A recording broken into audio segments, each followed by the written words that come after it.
Buenas tardes, profesor, o buenos días, depende de la hora que vea este video. Yo soy Héctor Rivera y con mi compañero Joaquín Jara y Catalina Riquelme vamos a presentar el siguiente video, el cual muestra la resolución de tres problemas dispuestos por usted. Problema número uno. Bueno, yo realizaré el primer problema entregado en el proyecto, bueno, que consta en medir distintas distancias de un lugar a otro. Eh, bueno, esto nos sirve para que cuando ya seamos ingenieros o cuando estemos en práctica, por decirlo así, estemos preparados para poder medir distancias muy largas que no se pueden medir con una wincha de medir simplemente, sino que hay que ocupar otros conceptos que son, por ejemplo, las funciones trigonométricas, los ángulos involucrados, generar triángulos y a ir jugando con estos teoremas, por decirlo así. Y de esta forma resolveremos el primer problema. Para resolver este ejercicio ocuparemos el teorema del seno. Es un triángulo cualquiera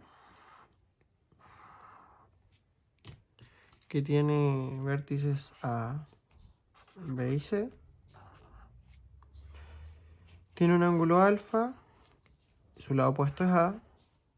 Tiene un vértice beta, que su lado opuesto es B. Y tiene un ángulo gamma, su lado opuesto es C. En este triángulo se cumple que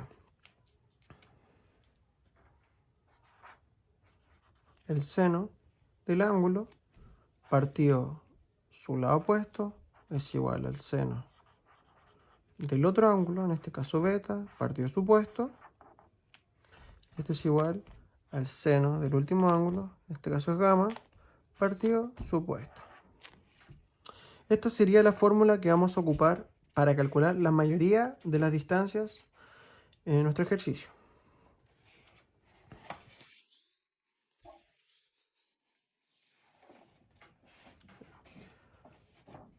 Bueno, ocupando esta fórmula, primeramente vamos a calcular la distancia entre el ayuntamiento y el banco. En este caso, ocupamos el ángulo de 30 grados, o sea, ocuparemos seno de 30 grados partido su lado opuesto, que es el que no entra en el problema, que son 0,86 millas en medio. Bueno, esto es igual al seno de 100 en un ángulo que completamos para que entre los tres sumen 180. Es igual a seno de 100 grados partido x, que va a ser nuestra incógnita. Bueno, multiplicando cruzado, resolviendo el álgebra, el x nos va a dar un valor de 1,69 millas. Entonces, aquí ese valor vale 1,69 millas. Ahora con otro color. Vamos a calcular la distancia entre el primer puente y el banco. O sea, desde acá hasta acá. ¿Qué vamos a ocupar? Vamos a ocupar el seno de 100, que es este, 2. Seno de 100 grados partido su lado opuesto, que es el que obtuvimos recién, 1,69 millas, es igual a seno de 50, que es este, y queremos calcular su opuesto, por lo que tenemos que ocupar ese ángulo, seno de 50 partido el x. En este caso, x nos va a dar 1,31 millas, que sería este numerito, 1,31 millas, esa distancia. Y ya tendríamos todas las distancias de este triángulo, por así decirlo. 3. Vamos a calcular la distancia entre el primer puente y el risco en la curva del río, o sea, desde acá hasta acá. Aquí ocuparemos el seno de 50 grados partido, que sería este seno de 50, ese ángulo partido su lado opuesto, que es la medida que obtuvimos en el ejercicio anterior, va a ser igual al seno de 66 partido x. ¿Por qué seno de 66? Porque este ángulo vale 66 y su opuesto es justamente el lado o la distancia que queremos obtener. Resolviendo, x nos da un valor de 1,56 millas. Entonces, este valorcito de acá vale 1,56 millas.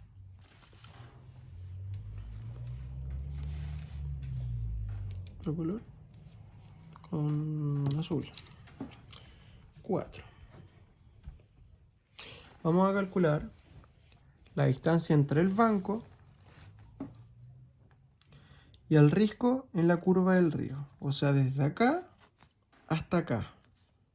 Esa distancia queremos calcular. ¿Qué vamos a ocupar acá?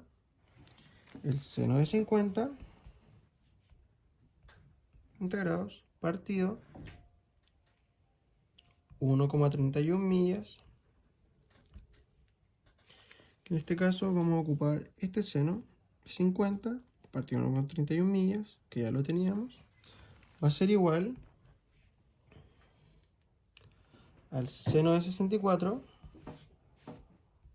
grados, que es este ángulo que lo agregamos para que entre estos tres sumen 180, partido su opuesto, que es la distancia que queremos obtener, que va a ser x. Resolviendo esto, x nos va a dar igual a 1,54 millas. Este valor de acá va a ser 1,54 millas. Bueno, así sucesivamente vamos a calcular la mayoría de todos estos lados.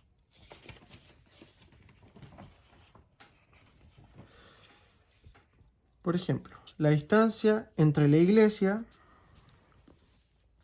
que está acá, y el ayuntamiento va a ser de 1,41 millas.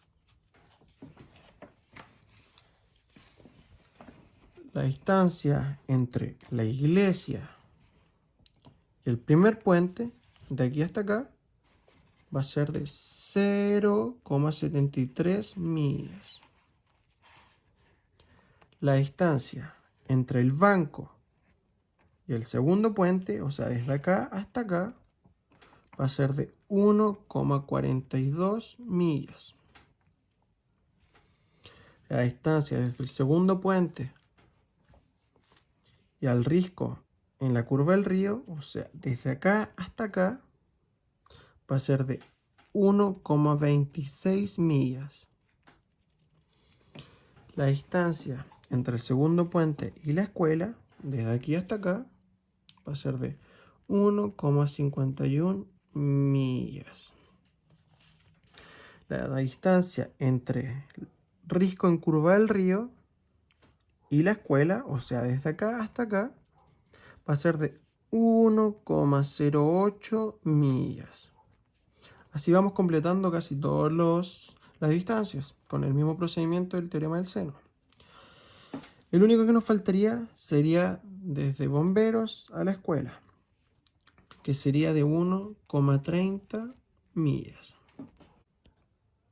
Y ya tenemos la distancia entre bomberos y la escuela de 1,30 millas. Y la única que nos faltaría sería entre bomberos y el risco en la curva del río, que sería de 0,93 millas. Nos queda una distancia que es entre el primer puente y los bomberos, que es esa. Pero tenemos solo un ángulo.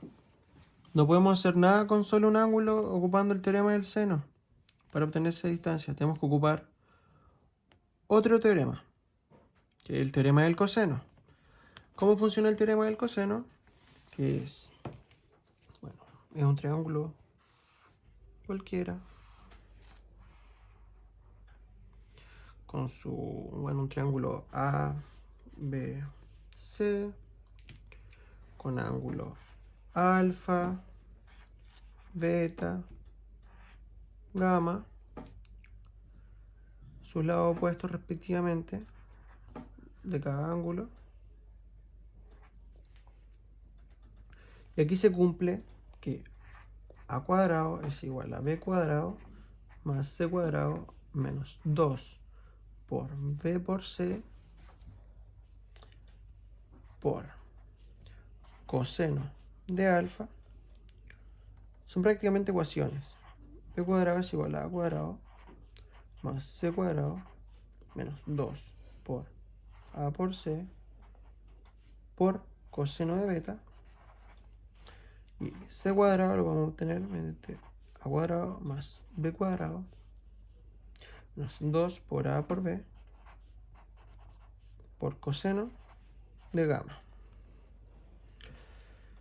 Bueno, nosotros queríamos calcular la distancia entre bomberos y el ayuntamiento. Bueno, ¿qué tenemos aquí? Queremos obtener A. Dejémoslo como A. Sería A cuadrado es igual a 1,56 al cuadrado, que en este caso sería ese dato que obtuvimos anteriormente,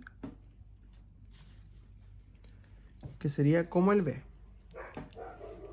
más 0,93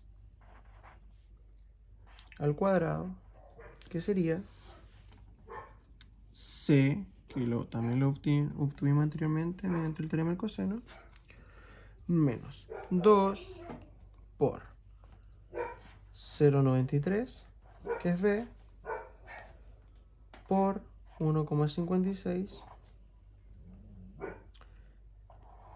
que es B, por el coseno de alfa, que serían 90 grados. El coseno de alfa del ángulo que es opuesto al lado que queremos obtener mide 90, por eso ocupamos coseno de 90. Este como resultado nos da que a cuadrado es igual a 3,29. Para despejar a, pasamos la raíz hacia el otro lado, la raíz como 29, y esto es igual a 1,81 millas. Entonces, A va a ser 1,81 millas. Bueno, ahí sería completo nuestro plano con cada distancia correspondiente. Problema número 2.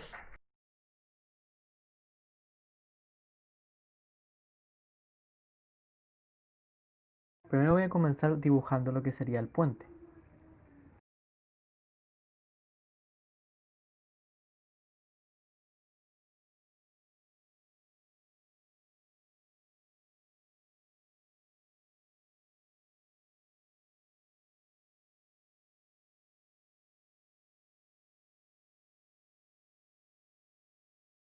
De los pilares presentan una altura de 30 metros respecto a la superficie.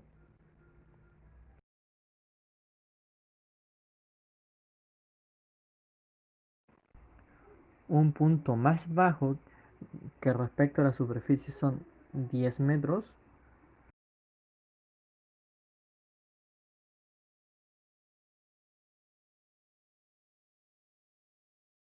Y una distancia de pilar a pilar de 60 metros.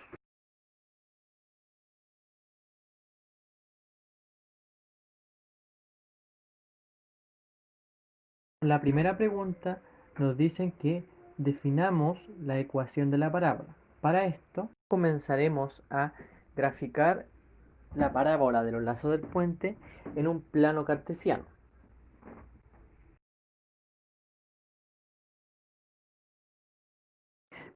A simple vista lo que podemos calcular es nuestro vértice, que sería igual a 30 en el eje X y a 10 en el eje Y. Y a P, que sería igual a la altura del punto más bajo, que en este caso sería 10. Para empezar, vamos a escribir la ecuación de la parábola, que en este caso sería x menos h al cuadrado, y esto es igual a 4p por y menos k.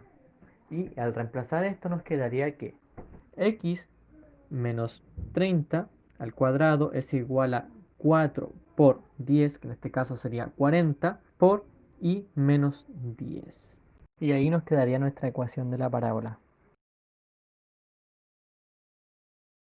Y de esto también podemos calcular lo que sería nuestro foco, que sería igual a h, p más k, que en este caso sería 30,20.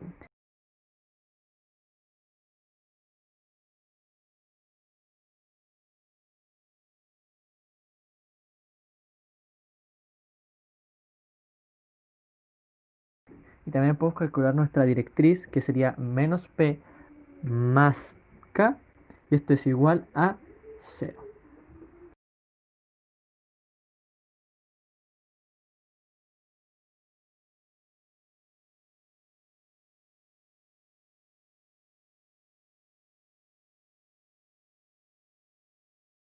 En la segunda pregunta nos dicen que si un avión cae de forma perpendicular al puente y este está a una cierta altura, este destruiría el puente. En el problema 2 lo que vamos a hacer es graficar el mismo plano cartesiano que el problema anterior, pero vamos a añadir la parábola del avión.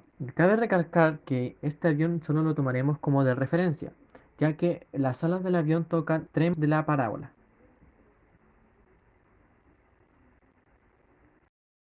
A simple vista podemos calcular lo que sería también, como en el problema anterior, nuestro vértice, que en este caso sería 25,20, y nuestra P, que sería la altura mínima del avión, que es 20. Y reemplazando la ecuación,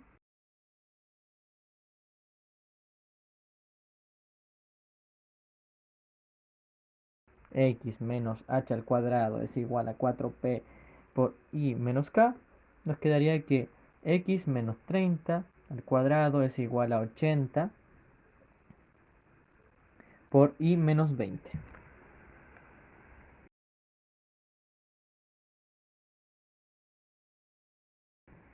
Y también como en el problema anterior podemos calcular nuestro foco, que en este caso sería 25,40, y nuestra directriz, que igual en este caso sería 0.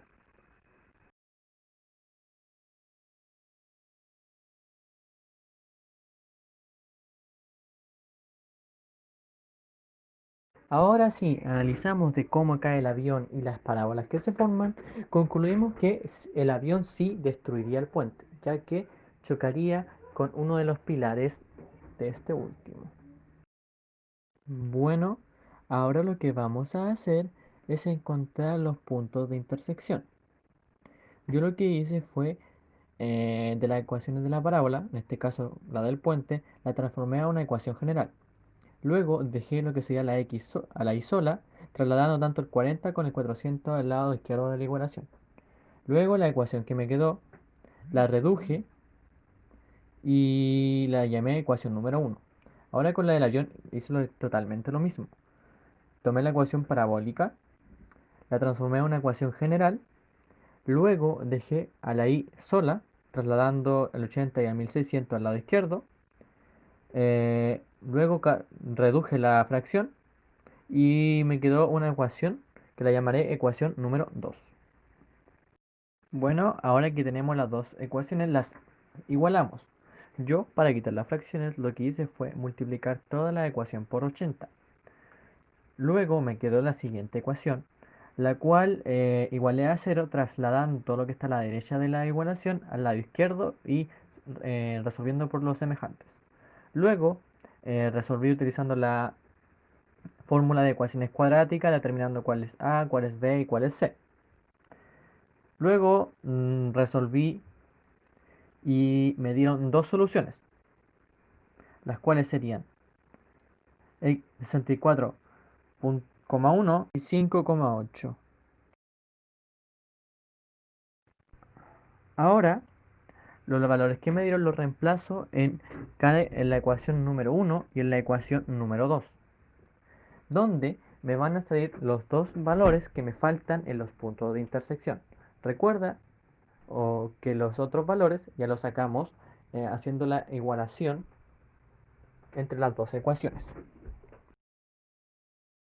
Los resultados que me dieron a mí el primero fue 39,1 y el segundo 24,5.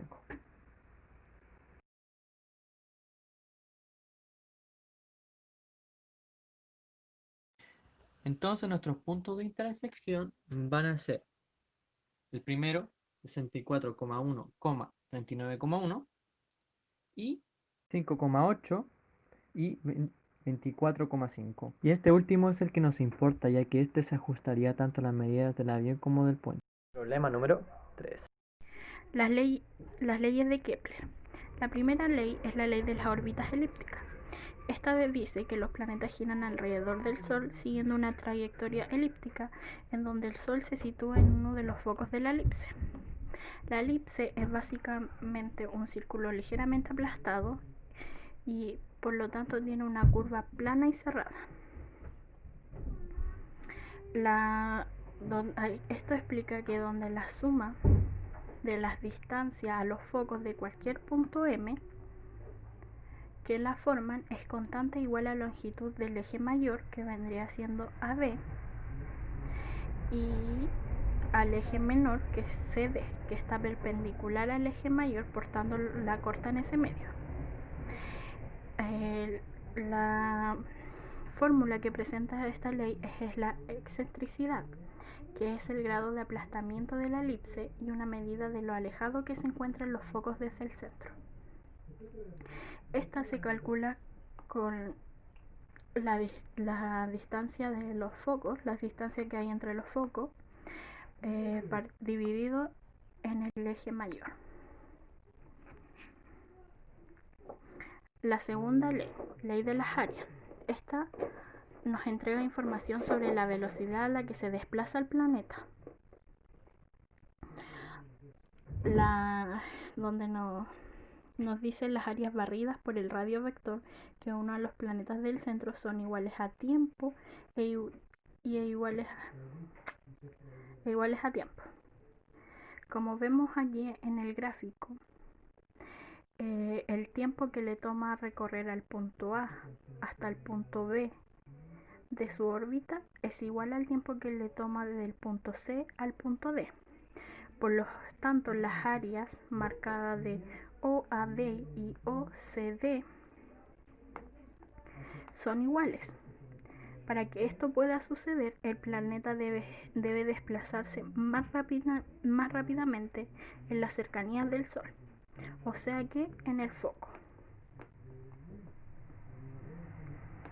La velocidad orbital de un planeta es variable, de forma inversa a la distancia del Sol. A mayor distancia, la velocidad orbital será menor, y a distancias menores la velocidad orbital será mayor. En esta ley encontramos lo que es el perihelio y el afelio.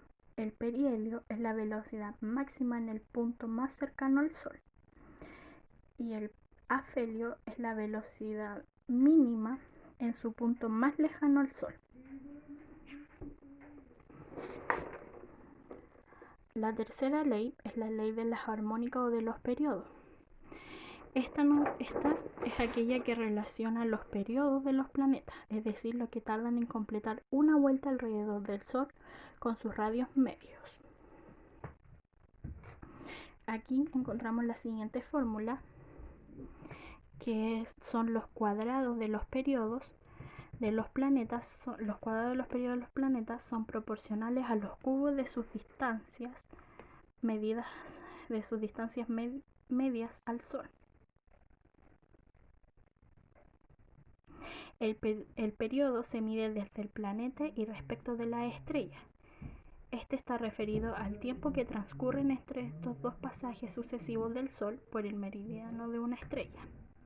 Aquí, como vemos, T1 y T2 pertenecen a los periodos orbitales y D1 y D2 a las distancias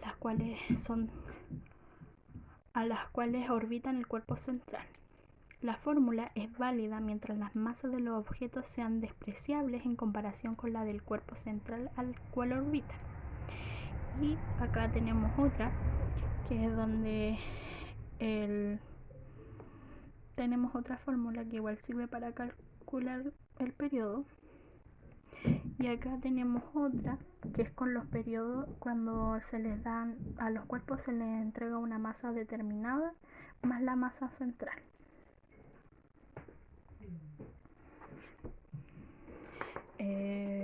Por último, nosotros elegimos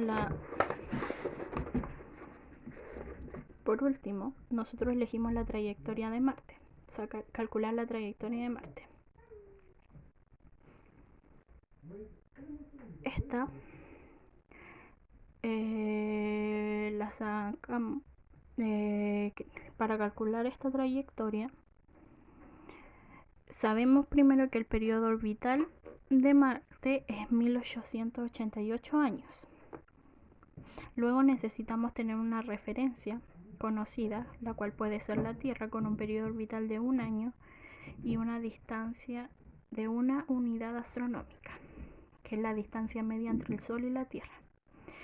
Luego aplicamos la tercera ley de Kepler,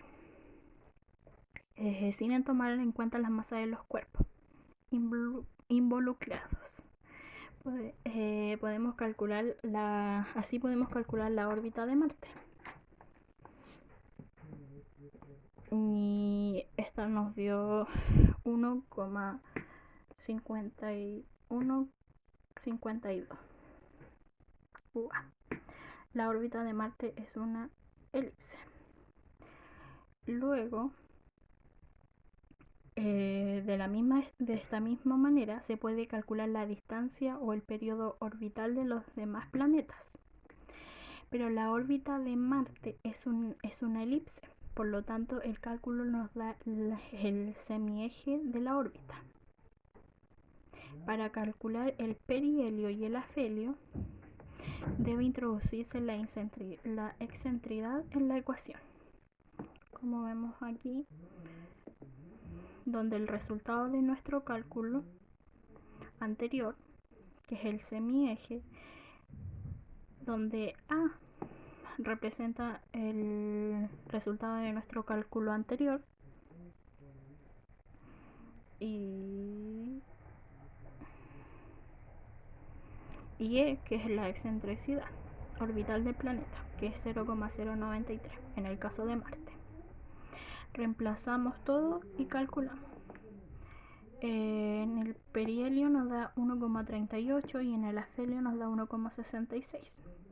Por lo tanto es una trayectoria elíptica. El perihelio es menor que el afelio, entonces la elipse tiene una excentricidad pequeña, con una órbita casi como una parábola.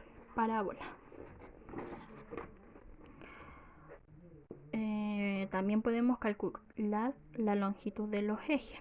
El eje mayor es lógicamente la suma entre las distancias del perihelio y el afelio, y eso nos da 3,04 UA, que es la longitud del eje menor, que es el eje mayor. Y para calcular la longitud del eje menor calculamos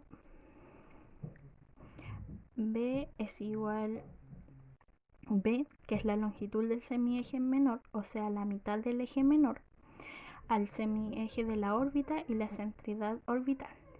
Calculando con los datos anteriores, tenemos que la longitud del semieje menor es 1,51, lo cual parece lógico al pensar que debe ser mayor que la distancia en el perihelio y menor que la distancia en el afelio. La longitud del eje menor es 1,51 por 2 y eso nos da 3,03.